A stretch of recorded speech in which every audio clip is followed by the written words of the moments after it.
Hello student, आज हम BA प्रथम वर्ष जीवाजी यूनिवर्सिटी के अंतर्गत आने वाले विद्यार्थी जो न्यू एजुकेशन पॉलिसी के अंतर्गत आते हैं उन्हें मेजर हिंदी का सेकंड पेपर समझाने का प्रयास करेंगे कि पेपर किस पैटर्न पर आता है।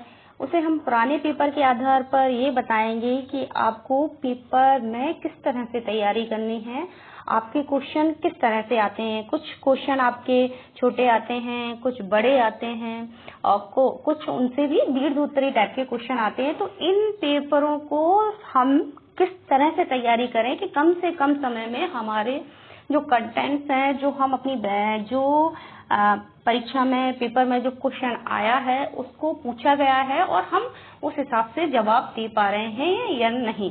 तो इस पेपर को बताने का मेरा उद्देश्य सिर्फ यही है कि आप इस पेपर को एक बार समझने का प्रयास करें, इसी तरह से आपके आगे पेपर आएंगे। तो ये मेरे पास बीए प्रथम वर्ष मेजर हिंदी का सेकंड पेपर है। इससे पहले मेजर हिंदी का फर्स्ट पेपर हमने पढ़ा था जो हिंदी काव्य नाम से था।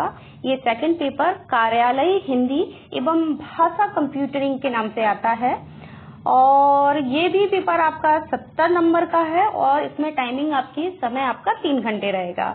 तो आपको पेपर में पहले निर्देश दिया जाता है कि आपको सभी प्रश्न अनिवार्य हैं। सभी से मेरा तात्पर्य यह है, ये नहीं है कि आपको अथवा वाले क्वेश्चन भी, कुछ विद्यार्थी ज्यादातर ऐसा करते हैं कि अथवा वाले क्वेश्चन भी कर देते हैं और उनके बाकी के लास्ट के क्वेश्चन फिर ऑटोमेटिक छूटने ही होते हैं। तो हमें ये ध्यान रखना है कि जो क्वेश्चन अथवा में आया है तो उनमें से सिर्फ एक ही करते हैं। तो हम पेपर को समझना स्टार्ट करते हैं। सबसे पहले आपका कार्यालय हिंदी एवं भाषा कंप्यूटरिंग में अति लघुत्तरीय प्रश्न आएंगे। अति लघुत्तरीय प्रश्न मतलब जो आपको 50 शब्दों में अधिकतम लिखने हैं, जो आपके 2-2 नंबर के होंगे। इसमें आपके 3 क्वेश्चन आएंगे।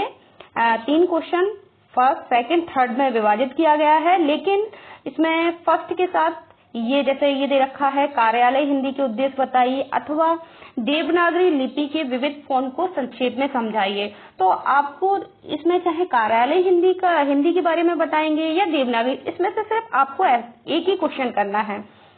दूसरा जैसे पारिवारिक शब्द से आप क्या समझते हैं अथवा संक्षेपण का अर्थ बताइए। तो इसमें से भी आपको जो अच्छी तरह से आता हो, चाहे वह पारिवारिक शब्द वाला क्वेश्चन है या संक्षेपण है, इनमें से आपको एक ही क्वेश्चन करना है। फिर तीसरा क्वेश्चन सोशल मीडिया का महत्व बताइए अथवा इंटरनेट के माध्यम से भाषा अनुप्रयोग कैसे होता है, आपको बताना है। इस तरह से आपके अति लघुत्तरीय 6 क्वेश्चन हैं और 6 क्वेश्चनों को उन्होंने 3 भागों में विभाजित किया है। प्रत्येक भाग में 2 क्वेश्चन हैं, ये अथवा ये। तो आपको जो क्वेश्चन अच्छी तरह से आता है आप उसको कर सकते हैं।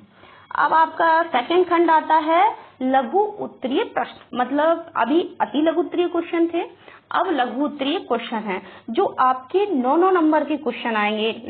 तो आपको ये ध्यान रखना है, टाइम का भी ध्यान रखना है, क्योंकि आपको इसमें 4 क्वेश्चन आए हैं और चारों क्वेश्चन 9 नंबर के हैं। तो आपको उस हिसाब से पेपर में लिखना है, कम से कम 250-300 शब्दों में आपको ये लिखना है। जैसे इसमें भी ये बहुत अच्छा है कि आपको अथवा ये करके बताया गया है। तो अथवा में हमें ये ऑप्शन अच्छा रहता है कि अगर हमें ऊपर वाला क्वेश्चन नहीं आ रहा तो दूसरे का अथवा कर सकते हैं। बस हमें इस बात का ध्यान रखना है, कुछ विद्यार्थी अधिकतर ये गलती करते हैं, जैसे इसमें 1 2 3 4 क्वेश्चन है और सबके अलग अलग कैटेगरी में अथवा दे रखे हैं। कुछ विद्यार्थी इसका अथवा कर देंगे, दूसरे का अथवा कर देंगे। ऐसा नहीं है, जिस क्वेश्चन को दिया है उसी का अथवा वाला क्वेश्चन हमें करना है, यह जो मैन है। जैसे पहला है आपका कार्यालय हिंदी एवं सामान्य हिंदी में अंतर बताइए अथवा जनसंचार माध्यम कौन कौन से हैं।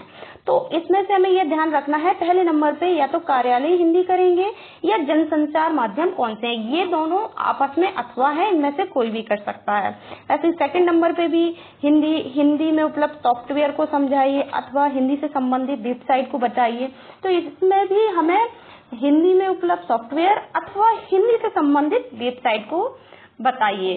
तो ये दोनों के अथवा करने हैं। जितने भी क्वेश्चन हैं, जैसे 1 2 3 4 4 क्वेश्चन दे रखे हैं, तो चारों के अपने अपने उसमें कैटेगरी में अथवा क्वेश्चन है, उन्हीं क्वेश्चनों को करना है।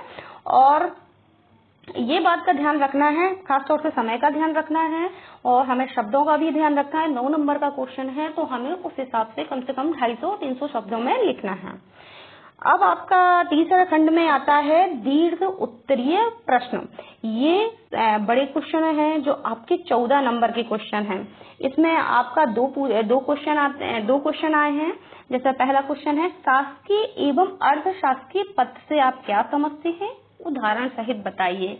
अथवा कंप्यूटर में हिंदी भाषा के विकास का इतिहास विस्तार से बताइए। तो इसमें या तो हम शासकीय एवं अर्धशासकीय पत्रों में अंतर में से आप क्या समझते हैं, इनको हम उदाहरण सहित बता सकते हैं, या फिर इसमें कंप्यूटर में हिंदी भाषा के विकास, कोई भी क्वेश्चन कर सकते हैं, ये अथवा ये। और दूसरा क्वेश्चन है, टिप्पण का अर्थ सामान्य परिचय देते हुए टिप्पण और टिप्पणी में अंतर लिखिए। अथवा सरकारी तथा गैर सरकारी चैनल को विस्तार से समझाइए। तो इनमें से हम कोई से भी कर सकते हैं, या तो टिप्पण कर सकते हैं या सरकारी। बस हमें ये ध्यान रखने की आवश्यकता है कि जिस नंबर पे जो क्वेश्चन अथवा में है उसी से करना है, ना कि दूसरे नंबर का कि हमें ये आ रहा है तो इसको पहले नंबर का छोड़ देते हैं, तीसरे नंबर का अथवा है हम उसको पूरा कर लेते हैं, ऐसा नहीं है। तो हमें ये ध्यान रखना है, ये 14 नंबर का क्वेश्चन है और 14 नंबर का क्वेश्चन में 400 शब्दों में या 500 शब्दों में ऐसे में लिखने की हमें पूरी तरह से कोशिश करनी चाहिए, क्योंकि 14 नंबर का क्वेश्चन आपका आया है। तो इसको कार्यालय हिंदी एवं भाषा कंप्यूटरिंग है। ये आपका 3 खंडों में है। अति लघु उत्तरीय प्रश्न, जिसमें आपके 3 क्वेश्चन आएंगे और अथवा में भी रहेंगे इसमें, तो आपको तीनों क्वेश्चन करने हैं। अति लघु उत्तरी में आपके 4 क्वेश्चन आएंगे जो आपके 9 नंबर के हैं, हमें चारों ही क्वेश्चन करना है। और दीर्घ उत्तरी में आपके 2 क्वेश्चन आएंगे जो 14 नंबर के क्वेश्चन है, 14 नंबर के क्वेश्चन है और हमें दोनों ही क्वेश्चन करना है। अगर हम कोई सा भी प्रश्न छोड़ के आते हैं तो वहाँ जो कॉपी चेकिंग करने वाला होता है तो उसको गुंजाइश नहीं रहती कि वो आपको क्वेश्चन में नंबर दे। अगर हम उसमें लिखते हैं, भले ही हम कुछ लिख के आते हैं, तो कम से कम वो आपको नंबर देगा। तो हमें इस बात का ध्यान रखना है कि हमारे पास टाइम 3 घंटे है। 3 घंटे के हिसाब से हमें पेपर को सही ढंग से मैनेज करना है। आशा है आपको पेपर समझ में आया होगा। जी धन्यवाद।